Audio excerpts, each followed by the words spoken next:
प्रिय विद्यार्थियों, आज हम लोग उत्तर प्रदेश शिक्षक पात्रता परीक्षा यूपी-टीईटी जून 2013 के अपर प्राइमरी लेवल के प्रश्नों को देखेंगे। पहला प्रश्न है, अभितः के योग में विभक्ति प्रयुक्त होती है षष्ठी, पंचमी, तृतीया या द्वितीया। तो अभितः परितः समयानिकसा हा प्रतियोगी अपि द्वितीया से इसमें द्वितीय विभक्ति का प्रयोग किया जाता है। ऑप्शन डी सही हो जाएगा। अगला प्रश्न है, काव्य प्रकाश पुस्तक के रचयिता हैं आचार्य कुंतक, आचार्य मम्मट, आनंदवर्धन आचार्य या श्रीहर्ष। तो आचार्य कुंतक की रचना है वक्रोक्ति काव्य जीवितम, आनंदवर्धन आचार्य की रचना है ध्वन्यालोक, श्रीहर्ष की रचना है नैषधीय चरितम तथा काव्य प्रकाश पुस्तक के रचयिता आचार्य मम्मट है। ऑप्शन बी सही हो जाएगा। गत्यात्मक धातुओं के योग में विभक्ति होती है तृतीया, पंचमी, सप्तमी या द्वितीया। तो गत्यात्मक धातुओं के योग में द्वितीय विभक्ति का प्रयोग किया जाता है। ऑप्शन डी सही हो जाएगा। अगला है, निम्नलिखित में से कौन सा शब्द अशुद्ध है? पूज्य, पूजनीय, पूज्यनीय, इनमें से कोई नहीं। ऑप्शन सी सही हो जाएगा, पूज्यनीय। छात्र उपविशति, इसमें कौन सा वाच्य है? कर्तृवाच्य है, कर्मवाच्य, भाववाच्य या इनमें से कोई नहीं। जैसा कि आप लोग जानते हैं, वाच्य तीन प्रकार के होते हैं, कर्तृवाच्य, कर्मवाच्य और भाववाच्य। कर्तृवाच्य में कर्ता की प्रधानता होती है और इसमें प्रथमा विभक्ति का प्रयोग किया जाता है। कर्मवाच्य में हमेशा ही कर्म प्रथमा में आता है तथा कर्ता तृतीया में आता है। भाववाच्य में कर्ता तृतीया में आता है तथा क्रिया प्रथम पुरुष एक वचन में होती है।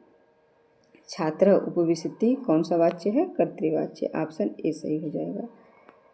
अगला है, किरातार्जुनीय में सर्ग हैं। तो किरातार्जुनीय में कितने सर्ग हैं? 19 हैं, 18, 17 या 16।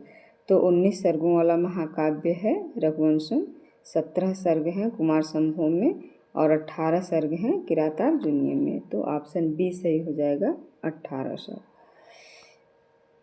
नाट्याख्यम पंचमम वेदम, यह कथन किसका है? भरत मुनि का है, अश्वघोष का है, श्रीहर्ष का है या शूद्रक का है? तो नाटक को पांचवा वेद किसने कहा है? भरत मुनि ने कहा है। ऑप्शन ए सही हो जाएगा हम लोगों का। अगला प्रश्न है, रुच्यर्था नाम प्रियमाणः सूत्र में विभक्ति प्रयुक्त होती है प्रथमा, द्वितीया, तृतीया या चतुर्थी। तो जो रुच्यर्थक धातुएं होती हैं उसमें जो प्रियमाण होता है, जो प्रसन्न होने वाला होता है, उसमें चतुर्थी विभक्ति का प्रयोग किया जाता है। ऑप्शन डी सही हो जाएगा।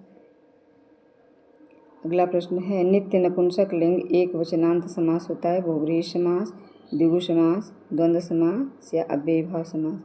नित्य नपुंसक लिंग और एक वचन में हमेशा ही अव्ययीभाव समास होता है। ऑप्शन डी सही हो जाएगा। अगला प्रश्न है, अविद्यया मृत्युम धृत्वा विद्ययामृतम अश्नुते, इस सूक्ति का मूल स्रोत है कठोपनिषद, ईशावास्योपनिषद, तैत्तिरीयोपनिषद या श्रीमद् भागवत गीता। इसका ऑप्शन बी सही हो जाएगा। ईशावास्योपनिषद का यह 11वां मंत्र है। ऑप्शन बी सही हो जाएगा। रामः गच्छति का कर्मवाच्य होगा रामः गम्यते, रामेण गच्छति, रामः गम्यति, रामेण गम्यते। ऑप्शन डी सही हो जाएगा, रामेण गम्यते। कर्ता हमेशा तृतीया में चला जाता है और मूल धातु से यत्य प्रत्यय जुड़ता है। ऑप्शन डी सही हो जाएगा। हितम मनोहारी च दुर्लभम वचः सूक्ति किस ग्रंथ की है? रघुवंशम की, मेघदूतम की, किरातार्जुनीयम की या नीति शतकम की? तो हितकर और मनोहर वचन दुर्लभ होता है, यह सूक्ति है किरातार्जुनीयम की। ऑप्शन सी सही हो जाएगा। अगला प्रश्न है, अव्यय शब्द है सर्वदा, नदी, अहम या सह। तो सर्वदा शब्द अव्यय है, नदी और अहम तथा सह का रूप चलता है।